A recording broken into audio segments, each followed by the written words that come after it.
күн кезекті сәрсенбінің сәтінде жобасы. Біз бүгін Ақтас кентіндегі мәдениет үйінің татар-башқұрт орталығының қатысушысы Зүлфия ханыммен сұхбаттасуға келдік. Зүлфия ханым, сұхбатқа келіскеніңізге көп рахмет.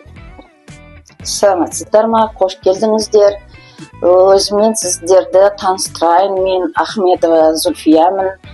Осы татар-башқұрт орталығында 25 жылдай қатысып жүрмін. Қазақ тілін бала кезімнен білем. Осында туып өскенмін.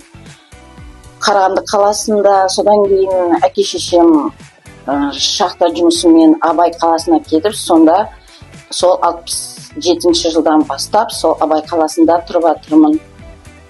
Сол қазақ тілін бала кезімнен білем, татар тілі мен қазақ тілі бірдей ғой, почти ұқсас. Сондықтан екінші сыныпта оқығанда қазақ тілі Қазақ сыныбына оқыдыңыз? Иә, жоқ, орыс қалада оқыдым ғой. Орыс сыныбында қазақ тіл пәні курсы болған. Сол татар тілін білгенде қазақ тілі маған жеңіл болды. Оны нетіп сразу нетіп кеттім ғой. Үйреніп кеттім да, сол кезден қазақ тілін білем.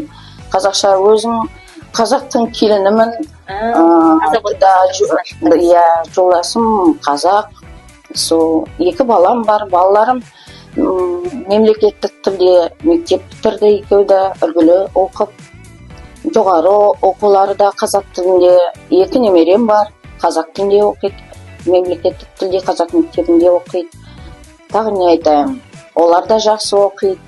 Қазақша өзім қазақ тілін білем, қазақ тілі маған ұнайды, әндері ұнайды. Қазір өзіңіз зейнеттесіз, иә? Өзім зейнеткермін, иә. Осы орталықта жүргеніңізге қанша уақыт болды? Осы орталықта, осы Ақтастың орталығында 5 жыл. Общий жалпы 25 жыл. Қарағандыда? Қарағандыда, Абайда, иә. Абайда. Осы орталықта, иә, татар орталығында. Татарша өлең айтып жүрсем де, бірақ та қазақтың әндері маған жақынырақ. Почему-то қазақ тілі, қазақ әндері маған жақын ұнайды маған. Өлеңдері де бәрі ұнайды. Қазақ тілінде кітап оқимыз. Үйде бәрі кітаптар да бар. Қандай кітаптарды сүйіп оқисыз? Абай жолы. Абай жолы. Қыз жібек, сондай халық ауыз әдебиеттерін. Сол кітаптарды жақсы көреміз.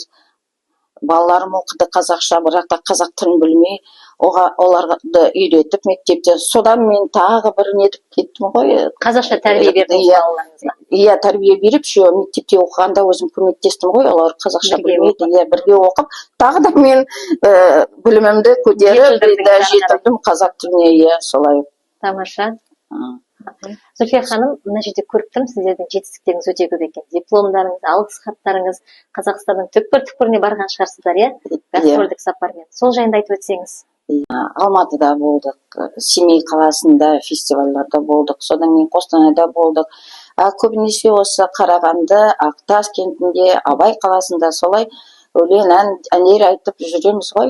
Жекеде айтасыз ба өзіңіз? Жекеде айтам, татаршада, татар тілінде айтам, қазақ тілінде өте ұнайды. Көбінесе қазақ тілінде айтасыз. Жеке орындаушымен және топпен айтасыз, иә? Топпен де айтам, өзім де жеке айтам. Қазір сізге қолқа салсақ, қандай ән айтып бересіз бізге? Асыл әжемді айтып берейін. Асыл әжем. Қарақат Абелдинаның өлеңі. Жақсы, тамаша.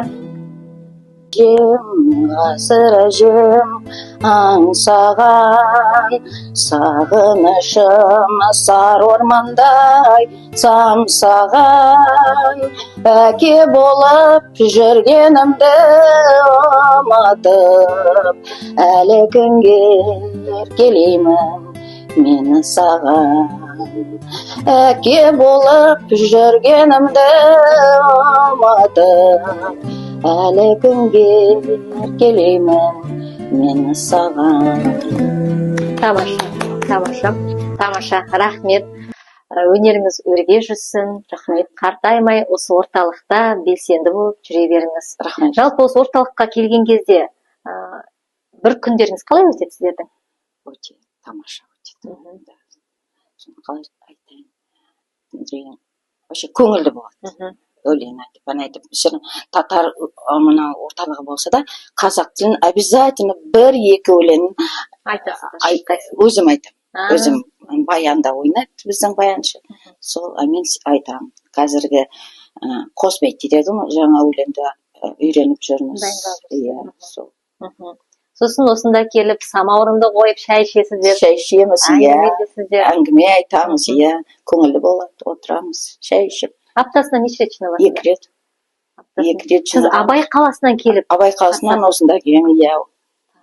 Қанша уақыт болды Абай қаласы? 5 жыл бойы? 5 жыл, иә, 5 жыл жүрем. Осында баян бар, баянда ойнайтын баяншы өте жақсы ойнайды, Мартбек Камалович. Сол баянмен айту өлеңді өте жақсы, ұнайды маған. Қазақ тілінде әндер вообще ұнайды маған. Тамаша. Ерінбей осыншалықты жолға қарамай келіп жүргеніңізге сізге ауа райына қарамай келем. Боран болсын, аяз болсын, жаңбыр болсын, иә, қалмаймын келем. Тамаша, тамаша. Алла күш қуат берсін сізге. Рахмет. Зүлфия апай, мен мына жерде көріп тұрмын, иін ағашы, шелек және ұлттық киімдеріңіз, иә? Бұлардың да бір өзіндік тарихы бар шығар. Тарихы бар. Мынаны қараңыз, 1953 жылғы дейді. 53 жыл, иә. Оны Татариядан алып келген.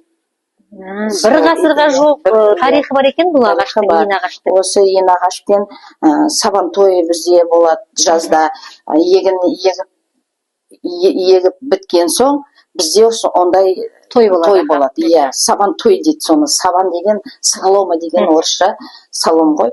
Осымен ойын ойнатады, су ташу дейді. Иә, су тасып.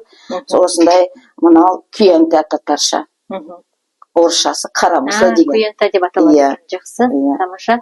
Мына көйлектердің түпнұсқасы. Татариядан әкелінген бір ауылдан апаларымыз, әжелеріміз киген уже осы көйлектерді.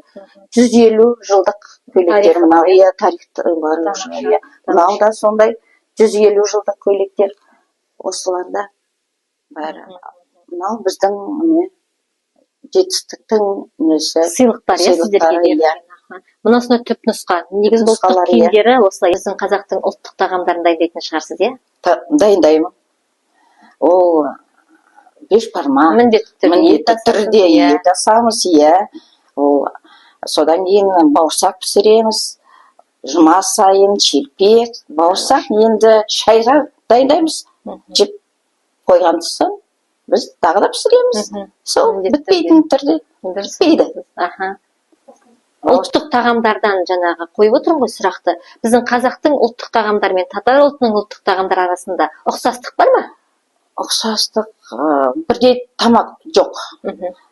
Қазақтың бешбармақ болса, бауырсақ болса, шелпек, татарда ондай жоқ. Татарда үшпішмақ, содан кейін бәліш, кеспе сорпамен сол болды. Татардың тамағын айтқанда ет бәрі бар, несі де бар, қамыр дей ма? Қамыры да. Иә, қамыры да бар, бірақ та басқа тағам, үшпішмақ дейді, бәліш дейді, гүбадия дейді, тағы басқалары. Атауы өзге болғанмен, бірақ ұқсас, иә? Жоқ. Ұқсастық жоқ. Жиі дайындап тұрасыз, иә, ол тағамдарды да? Жоқ. Жиі дайындамайсыз? Жоқ, бешбармақ, бауырсақ, шелпек. Қазақтың ұлттық тағамдары ғана. Жақсы. Осымен сәрсенбінің сәтінде жобасы аяқталды. Зүлфия ханым, сізге көп рахмет. Алтын уақытыңызды бөліп бізге сұхбат бергеніңізге алғыс айтамыз. Еңбегіңіз жана берсін, Алла күш қуат берсін сізге. Абай мен Ақтас кентінің ортасында шауып, шапқылап жүре беріңіз. Рахмет. Келгеніңізге рахмет.